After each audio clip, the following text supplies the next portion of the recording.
የዓለም ከወደቀበት የጨለማ ጉዞ ወደ ብርሃኑ ከሞቱ ወደ ሕይወቱ ከድንቁርናው ወደ ዕውቀቱ በዲያብሎስ ቁራኝነት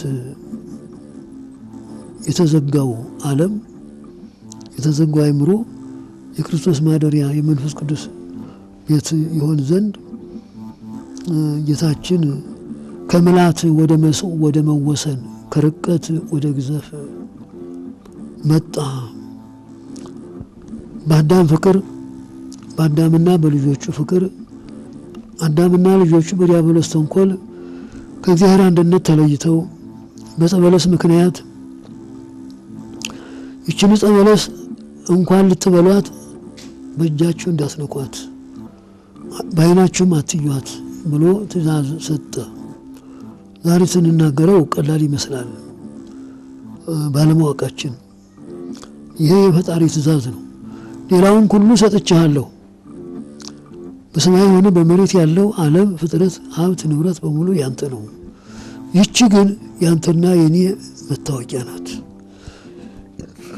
ይቺን ዕፀ በለስ ቅጠሏንም ፍሬዋንም ወዟንም ጣዕሟንም እንዳትነካት፣ ዓለም በሙሉ ለአንተ ይሆናል ከነ ቤተሰቦች። ይቺ ግን ያንተና የኔ መታወቂያ ናት ብሎ ትእዛዝ ሰጠው። ይህን ትእዛዝ አክብሮ ከጓደኛው ጋር 7 ዓመት ከ3 ወር ከ17 ቀን በገነት ኑሯል። ግን ማስጠንቀቂያው ምንድነው? የማይተኛ እረፍት የሌለው ለአንተ የተፈጥሮ ህይወትና አቅም የማይቻል ረቂቅ ጠላት አለ። እንቅልፍ አታብዛ፣ አትሰልች። ለምን? ጠላት ያለው ሰው እንደ ልቡ አይተኛም። ጠላት አለ። ይችን እንጨት ካልነካሃት አይነካህም። ይችን እንጨት ከነካሃት ከበላሃት ግን ይነግስብሃል ብሎ ማስጠንቀቂያውን ፈጣሪ በማይታበል ቃሉ ማስጠንቀቂያውን ሰጠው። 7 ዓመት ከ3 ወር ከ17 ቀን ጠብቆ በህይወት ኖረ። ያን ጠላት መግቢያቶ 7 ዓመት በሙሉ ደጅ እየጠና በሩ ተዘግቶበት ሲንቀሳቀስ እንስሳትና አራዊት ወደ አዳም እየሄዱ እየተባረኩ ስም እያገኙ ሲመለሱ ይደሰታሉ፣ ሲሄዱም ይደሰታሉ። ያ ጸላኢ ከመንገድ ላይ ተቀምጦ የት ትሄዳላችሁ ሲላቸው ወደ ጌታችን ወደ አዳም እንሄዳለን ይሉታል። ጌታችሁ አዳም ምን ይመስላል ብሎ ሲጠይቅ እንደ ፀሐይ ያሸበረቀ እንደ ብርጭቆ የጠራ እንደ ፀሐይ ጮራ እንደ ጧት ጮራ የሚያሸበርቅ ነው። በቅናት ይናደዳል። እንዳይሄድ ንጽህናው ቅድስናው አያስገባውም። እነዚያም አስከትሉኝ ሲላቸው አንተ ክርፋታም ነህ፣ ያንተ ክርፋት ከጌታችን ፊት አይቀርብም። የጌታችን መዓዛው አእምሮ የሚቀሰቅስ የሚማርክ ነው። እንዳንተ ያለ ክርፋታም እንዳንተ ያለ ጨለማ ፊት ከአዳም ፊት ሊቀርብ አይገባም እያሉ እየጣሉት ይሄዳሉ። እያለ 7 ዓመት ከ3 ወር ከ17 ቀን መግቢያ አጥቶ ሲጠበብ ሲራቀቅ በመጨረሻው እባብን አገኘ። ያቺ እባብ መልከኛ ናት፣ ግን ተንኮሏ የተፈጥሮ ነው። ከእንስሳትና ከአራዊት በኋላ ነው የምትሄደው። 4 እግር ነበራት ይላል። ተረግማ ነው እንደ ዘንግ ተወርውራ የምትሄደው። የእርግማን ነው ያ 4 እግሩ ወደ ልቡ ገብቶ እንደ ዘንግ ተወርውሮ ሄደ። ለመሬት ቅርብ ሆኖ በልቡ ስለሚሄድ እባብ አለው። እባብ ማለት መርዘኛ ጠላት ማለት ነው። የማይመለስ ከወጋም ማይምር መርዝ ያለው ዘምድረ ለብሰ ይላል። ስለዚህ ከእንስሳትና ከአራዊት በኋላ በትዕቢት ተወጥራ እየታጀረች ስትሄድ አገኘችው ይላል። እባብ አቤት ወዴት ትሄጃለሽ? ወደ ገነት። በገነት ማን አለ? ምን አለ? ጌታዬ አዳም አለ። ጌታሽ አዳም ምን ይመስላል? እንደ ብርሌ እንደ ብርጭቆ የጠራ እንደ ፀሐይ የሚያሸበርቅ ማዛው የሚያጠግብ እሱን ማየት ፈጣሪን ማየት ነው። ፈጣሪ አክብሮ ብርሃን አልብሶ ብርሃን አጎናጽፎ የብርሃን ዘውድ የብርሃን ካባ አልብሶ አስቀምጦታል። ወደሱ ሄደን ተማርከን ስም ማድረግ አግኝተን እንመለሳለን። ስለዚህ ወደ እሱ ስንሄድም ሆነ ስንመጣ ደስታችን መጠን የለውም። እኔን እባክሽ ውሰጅኝና በረከት አግኝቼ ልምጣ። አይ አንተ ማዛ ክፉ፣ መልክ ክፉ፣ ህይወት በሙሉ ጨለማ ነው። ጌታችን አዳም እንደ ፀሐይ ጮራ የሚያሸበርቅ ነው። ከሱ ፊት እንዲህ ያለ መልክ ያለና ማዛ የከረፋ ፍጥረት መቅረብ አይቻልም ስትለው በውዳሴ ከንቱ ማረካት ይላል። ሰማሽ? አዎ እኔ መልከ መልካም ነኝ፣ አንተ መልከ ክፉ ነህ ስትለው እንዲያውም ስሚ እዚህ ላይ ተሳስተሻል። እንዴት? የአንቺ መልክ የሚታወቀው በእኔ መልክ ነው። መልከ ክፉ ከሌለ መልከ መልካም በምን ይታወቃል? አንቺ እኔን አስከተለሽ ከሄድሽ አንቺን አይቶ እኔን ሲያይ አንቺን ያከብርሻል፣ ያመሰግንሻል።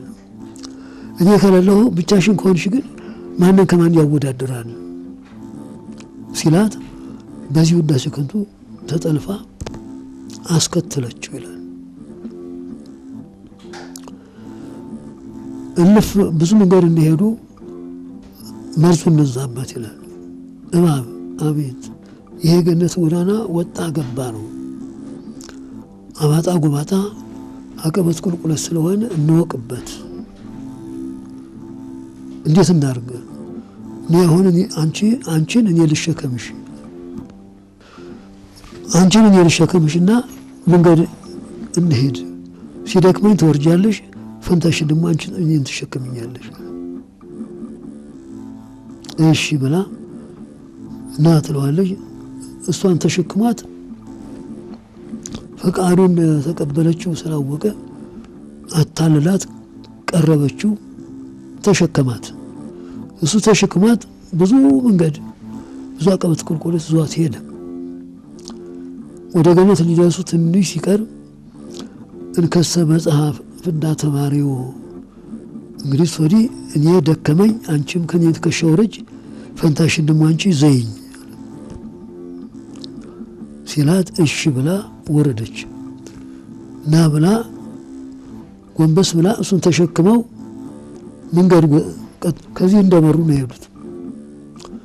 ከዚህ እንደመሩ ሲሄዱ ከበሩ እንደደረሱ ስርቅርቅ አለና በባህሪዋ ውስጥ ገባ፣ እንደ ቅቤ ቀለጠ ይላል። በኋላ ጊዜው 6 ሰዓት ነው ይላል። ከታች ሲመጡ 3 ሰዓት ነበረ። 3 ሰዓት የፈጀ መንገድ ነው። ገነት ሲደርሱ ከገነት በር ሲደርሱ 6 ሞላ ይላል። እየተከለፈለፈ ዘሎ ጥልቅ አለ። ስለዚህ በዚያ ሰዓት አዳም ከቅዱሳን መላእክት በተማረው ስርዓተ ጸሎት የጸሎት ሰዓት ደርሶበት ጸሎት እየጸለየ ነበር ይላል። እናታችን ሔዋን ግን ከጸበለሱ አካባቢ ቁጭ ብላ ፀሐይ እየሞቀች ተቀምጣ ነበር። እሱ ምንጊዜም ሰልፉ ወደ አዳም ስለሆነ ገስግሶ በእባቡ ውስጥ ተሰውሮ እየተከለፈለፈ ወደ አዳም ቀጥታ ሄደ። ቢሄድ ጸሎት ይዞ የጸሎት ሰዓት ነው፣ ጸሎት ይዞ አገኘው። ጣዖቱን ደረደረ ይላል።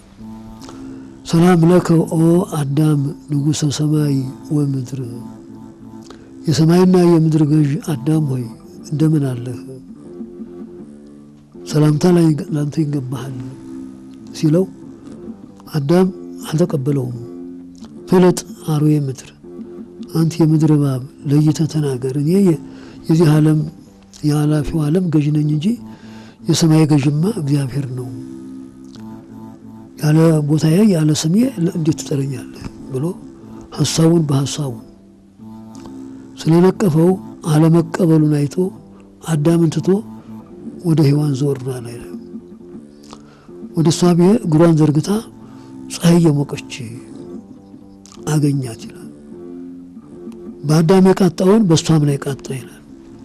ሰላም ለኪ ኦ ሔዋን ንግሥተ ሰማይ ወምድር፣ የሰማይና የምድር ንግሥት ሔዋን ሆይ እንደምን አለሽ ብሎ ሽሙጥና ጉህሎት የተሞላ ሰላምታ አቀረበላት። በዚህ ደስ ብሏት ተቀበለችው ይላል። ፈቅ አለች ይላል። ፈገግታ አሳየችው ይላል። ፈገግታ ስታሳየው በእናንተ የሚያለከሙ እግዚአብሔር ይትብሉ አምንተቆ ነገሩ ልጆች ላይ ስለሆነ እግዚአብሔር ከዚች ጸበለስ ፍሬ እንዳትበሉ የከለከላችሁ ስለምን ነው አላት። አይ እግዚአብሔር ከዚህ ካሉት እጽዋት ሁሉ አልከለከለንም፣ ይችን ብቻ ከዚች በበላችሁ ቀን የሞት ሞት ትሞታላችሁ ብሎ እንዳንሞት ስላዘነልን ነው እንጂ ሁሉን ሰጥቶናል፣ ሁሉን እንበላለን። ይህን ግን እንኳን መብላት ቀርቶ እንዳናየው በእጃችንም እንዳንነካው ከልክሎናል።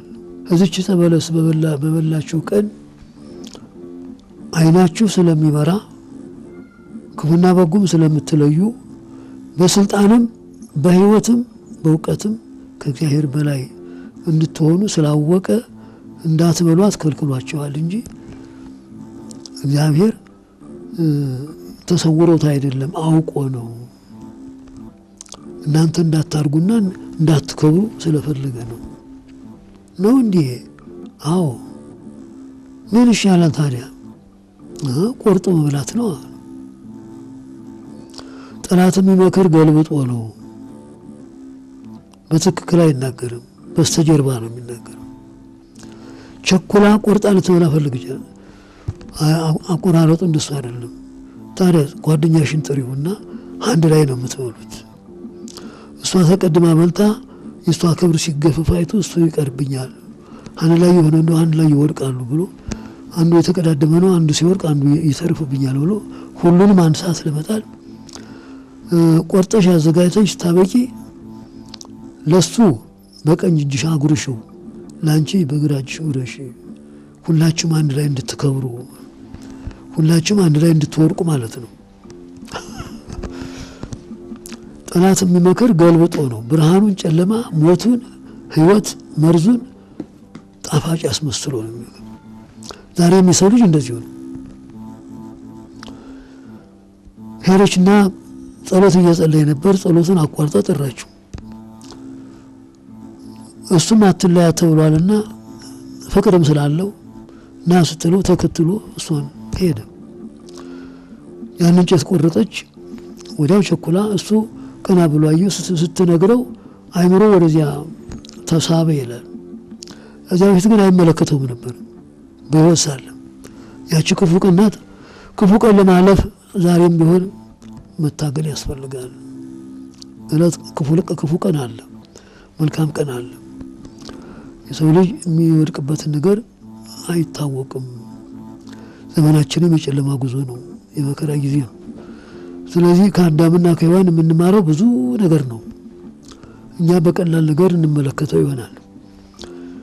ስለዚህ አዳም በሔዋን ፍቅር ተስቦ የፈጣሪውን ትእዛዝ ረስቶ ሊበላው የማይገባውን ፍሬ በለስ በሔዋን ተገዶ በላ። ያችን ፍሬ በለስ ለሱም አጎረሰችው፣ እሷም ዋጠችው። በዚህ ጊዜ ለብሰውት የነበረ የብርሃን ካባ፣ የብርሃን ዘውድ፣ የብርሃን ቀሚስ እንደ ጉም ብትን ብሎ ከአካላቸው ጠፋ። ራቆታቸውን ቆሙ፣ ተፋፈሩ። ከዚያ በፊት አይተዋወቁም ነበር። አዳም ሔዋን ሴት እንደሆነች አያውቅም። ሔዋንም አዳም ወንድ እንደሆነ አታውቅም። ለምን? ከመላእክት ጋር ነው ኑሯቸው። ከብርሃን ወደ ብርሃን፣ ከህይወት ወደ ህይወት ነው ኑሯቸው በሙሉ። የዛን ጊዜ ያቺ የአመፅና የኃጢአት ክህደት እንጨት በተበላች ሰዓት ልብሰ ብርሃናቸው ተገፈፈ፣ ፈጣሪያቸውም ተሰወራቸው። እንስሳት፣ አራዊት፣ አዕዋፍ በየነገዳቸው እየመጡ ይሰግዱላቸው ነበረ። ጠላት ሆኗቸው እንደ ወንድም እንደ እህት እየቀረቡ ቋንቋቸውም ይሰማሙ ነበረ። የአራዊቱ፣ የእንስሳቱ፣ የአዕዋፉ ቋንቋ ለአዳምና ለሔዋን ስውር አልነበረም፣ ግልጽ ነበረ። ለምን? በቅድስና ስለነበሩ።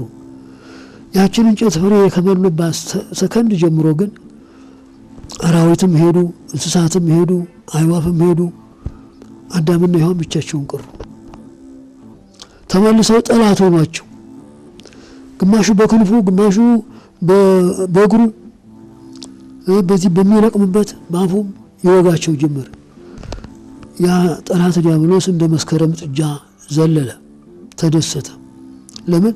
የ7 ዓመት ጉዞ ስለተፈጸመለት። አዳምና ሔዋንን ጣለ፣ ከገነት አስወጣ። የካዱ በ6 ሰዓት ነው፣ ከገነት የወጡ በ11 ሰዓት ነው። መሰረቱን እየነገርኳችሁ ነው። ያስካዳቸው በ6 ሰዓት ነው። ከገነት የወጡ በእግዚአብሔር ትእዛዝ በኪሩብ የሚባል መልአክ አለ አስወጣቸው ተብሎ የቁጣ ሰይፉን መጥቶ ንውጡ እናንተ ከሃዲያን ብሎ ከገነት አባሩ። በ11 ሰዓት አስወጣቸው። በገነት ላይ ዘብ ቆመ፣ ተደፋፍሮ እንዳይገባ።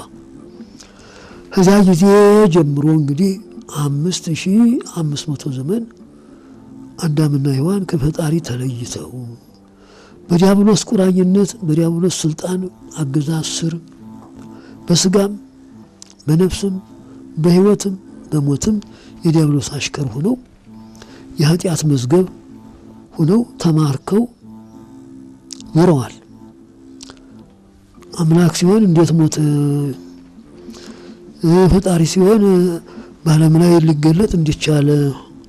አዳምን ያህል ፍጥረት እግዚአብሔር ባሪያው በመልኩ ፈጥሮ አክብሮ ቀድሶ በገነት 7 ዓመት ከ3 ወር ከ17 ቀን ሲኖር 99 ነገደ መላእክት ሳይሰወሩት እግዚአብሔርም በአንድነቱ በሶስትነቱ ሳይሰወረው ስርዓተ አምልኮቱን ስርዓተ ጸሎቱን ከመላእክት እየተማረ ፈጣሪውን እያመሰገነ ያን ያህል ዘመን ሲኖር በደስታ ነበር። ከዚህ በኋላ ያቺ የክህደት እንጨት ከተበላችበት ሰከንድ ጀምሮ እግዚአብሔር ተቆጣ፣ ጸጋው ተገፈፈው፣ እግዚአብሔር ተሰወረው፣ መላእክትም ተሰወሩት። ሲወዱ ሲያከብሩት የነበሩ እንስሳት፣ አራዊት፣ አዕዋፍ ሁሉ ጠላት ሆኑበት። ከገነት ተባረረ፣ ምድረ ፋይድ ወደቀ፣ ገነትን አጣ። ሲያጣ ጓደኛው ሔዋንን ተጣላት። በአንቺ ምክንያት ገነትን ያህል ቦታ አጣሁ፣ እግዚአብሔርን ያህል ጌታ አጣሁ ብሎ ፊት ነሳት። ደንግጣ ሸሽታ ሄደች ይላል። የማታ ማታ መልአኩ መጥቶ መልሳት አለው። እግዚአብሔርን ያህል ጌታ ያጣሁ፣ ገነትን ያህል ቦታ የተሰወረኝ በሷ ምክንያት ነው፣ አይሆንም አለው። በሷ ምክንያት ብታጣውም በሷ የምታገኘውም በሷ ምክንያት ነው። አይሆንም ታረቃት አለው። ሄደህ አምጣልኝ አለው። አይ እንዳመረርካት አንተ ሄደህ አምጣት እንጂ እኔ ምን ባይ ነኝ አለው። ሄዶ እዟት መጣ። አዳምን ያህል ፍጥረት እግዚአብሔር ባሪያው በመልኩ ፈጥሮ አክብሮ ቀድሶ በገነት 7 ዓመት ከ3 ወር ከ17 ቀን ሲኖር 99 ነገደ መላእክት ሳይሰወሩት እግዚአብሔርም በአንድነቱ በሶስትነቱ ሳይሰወረው ስርዓተ አምልኮቱን ስርዓተ ጸሎቱን ከመላእክት እየተማረ ፈጣሪውን እያመሰገነ ያን ያህል ዘመን ሲኖር በደስታ ነበር። ከዚህ በኋላ ያቺ የክደት እንጨት ከተበላችበት ሰከንድ ጀምሮ እግዚአብሔር ተቆጣ፣ ጸጋው ተገፈፈው፣ እግዚአብሔር ተሰወረው፣ መላእክትም ተሰወሩት። ሲወዱ ሲያከብሩት የነበሩ እንስሳት፣ አራዊት፣ አዕዋፍ ሁሉ ጠላት ሆኑበት። ከገነት ተባረረ፣ ምድረ ፋይድ ወደቀ፣ ገነትን አጣ። ሲያጣ ጓደኛው ሔዋንን ተጣላት። በአንቺ ምክንያት ገነትን ያህል ቦታ አጣሁ፣ እግዚአብሔርን ያህል ጌታ አጣሁ ብሎ ፊት ነሳት። ደንግጣ ሸሽታ ሄደች ይላል። የማታ ማታ መልአኩ መጥቶ መልሳት አለው። እግዚአብሔርን ያህል ጌታ ያጣሁ፣ ገነትን ያህል ቦታ የተሰወረኝ በሷ ምክንያት ነው፣ አይሆንም አለው። በሷ ምክንያት ብታጣውም በሷ የምታገኘውም በሷ ምክንያት ነው፣ አይሆንም ታረቃት አለው። ሄደህ አምጣልኝ አለው። አይ እንዳመረርካት አንተ ሄደህ አምጣት እንጂ እኔ ምን ባይ ነኝ አለው። ሄዶ እዟት መጣ። በፈቃድም በስልጣንም በኑሮም ሁሉም አንድ ስለሆኑ እዚህ ጊዜ ጀምሮ እግዚአብሔር መላእክትም እግዚአብሔርም ተለያቸው፣ ብቸኛ ሆኑ። ጸሎቱ ሁሉ ተሰወራቸው፣ ጠፋባቸው። ሰይጣን ነገሰባቸው። የሚከላከልላቸው የሚጸልይላቸው ማንም ነገር የለም። ዛሬም እንኳ ዓለሙ ብቻውን እኮ ነው ያለው። አለውት እግዚአብሔር የዘነጋ ካለ ብቻውን ነው ያለው። ፈጣሪ ይቅር በለኝ የሚል ሰው አለ ደግሞ ለመሆኑ? ተኝቶ ሲነሳ ምግብ አቅርቦ ሲበላ ተኝቶ አድሮ ወደ ስራ ሲሄድ ሰላም አውለኝ የሚል አለ እንጂ እንግዲህ እና እንግዲህ አዳም ከገነት በወጣ በ100ኛው ዘመን አለቀሰ ይላል። መከራው ጸንቶበት ከአጋንንት ወረራና ጭፈራ የተነሳ አለቀሰ ይላል። ከደሙ ያ ሰይጣን በድንጋይ መታው ይላል።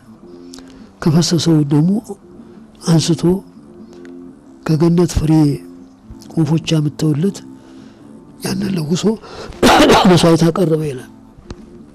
እዚያ መስዋዕት ላይ እግዚአብሔር ተገልጦ ያሁኑን ተቀብያለሁ፣ ወደፊት ግን አይርገምህ፣ ዓለም የሚድነው በእኔ ልጅ መስዋዕትነት ነው እንጂ በአንተ በሩቅ ብእሲ ደም ዓለም አይድንም። ያሁኑን ተቀብያለሁ፣ ሁለተኛ ግን አይድገምህ። እኔ ከሰማያ ሰማያት ወርጄ ከድንግል ተወልጄ በዓለም ላይ ተገልጬ አድንሃለሁ። በሐሙስ ዕለት ወበመንፈቃ ዕለት እትወለድ እምወለተ ወለትከ እንተ ስማ ማርያም። በ5 ቀን ተኩል ወደ አንተ እመጣለሁ፣ በሜዳህ ድቄ በመስቀል ተሰቅዬ ደሜን አፍስሼ ወደ ነበርክበት ቦታ እመልስሃለሁ ሲል ቃል ኪዳን ሰጠው። ይችን ቃል ተስፋ አድርጎ መላ ዘመኑን 930 ዘመን በስጋም ሆነ በሲኦል ይችን ሳይረሳ ኖረ። እንግዲህ የአዳም ዘመኑ 930 ዘመን ነው በሕይወት የቆየው። ከዚህ በኋላ ሞተ፣ ወደ ሲኦል ወረደ። በሲኦልም ቢሆን በአካለ ነፍስ ሰዓቷን እየጠበቀ እየቆጠረ 5500 ዘመን በጨለማው ዓለም በስቃይ በዲያብሎስ ቁራኝነት በባርነት በስቃይ ቦታ ኖረ። እንግዲህ ይህንን ችግር ያለ ፈጣሪ መለወጥ የሚያስወግደው ባለመኖሩ ያለ ፈጣሪ ልጅ ተዋህዶ መላእክት አይችሉም፣ ቅዱሳን አይችሉም፣ ጻድቃን ሰማዕታት አይችሉትም። ያለ ፈጣሪ መለወጥ፣ ያለ ፈጣሪ ደም መፍሰስ ዓለም ነፃ ስለማይወጣ ቀደም አድርጎ ምስጢሩን ለመላእክት ገለጠላቸው ይላል። መላእክት ለነቢያት፣ ነቢያት ለዓለሙ ሕዝብ የምስራች አምላክ ይወርዳል ይወለዳል እያሉ የምስራቹን ሲያስተላልፉ 5500 ዘመን አሳለፈ። ይሁን እንጂ ከየትኛው ትውልድ ከየትኛው ነገድ እንደሚወለድ አይታወቅም። ብቻ አምላክ በወደደው ቤተሰብ ይገኛል፣ ይገለጣል። በስራ ላይ፣ በትምህርት ላይ፣ በህይወት ላይ እሱ በተወለደበት ጊዜ እውራን ይበራሉ፣ ዲዳዎች ይናገራሉ፣ ሙታን ይነሳሉ፣ አጋንንት ከዓለም ላይ ይርቃሉ፣ በስጋም በነፍስም ህይወትና በረከት ይሰጣል እየተባለ በረጅሙ ተስፋ ሲነገር 5500 ዘመን አለፈ። ነቢያት የሚናገሩ ስለዚህ ነገር ነው። ስለዚህ ነቢያት መላ ዘመናቸውን በተለያየ ዘመን ተነስተው ስለ ዕለተ ልደት፣ ስለ ዕለተ ትንሣኤ፣ ስለ ሰሙነ ሕማማት፣ ስለ ሆሳዕና፣ ስለ ዕርገተ ክርስቶስ ሲናገሩ አምላክ ሰው ሆኖ ዓለምን፣ ዘመንን፣ ፍጥረትን እንደሚገዛ፣ ዓለም ነፃ እንደሚወጣ፣ ዲያብሎስ ከሰው ልቦና እንደሚሰደድ፣ የሰው ልጅ በክርስቶስ ደም እንደሚቀደስ፣ ከተሰደደበት ገነት ተመልሶ እንደሚገባ ሲነገር ዘመኑ አለፈ። ዘመኑ ሲደርስ ግን የእግዚአብሔር የቁጣውና የመከራው ዘመን ሲያልፍ የምሕረቱና የይቅርታው መገለጫ ጊዜ ሲደርስ እግዚአብሔር ዓለምን ጎበኘ ይላል። ይህን ዓለም ከምስራቅ እስከ ምዕራብ ከሰሜን እስከ ደቡብ ሰዎችን ጎበኘ። ለምን? አንድ ልጁን ወደዚህ ዓለም ለመላክ።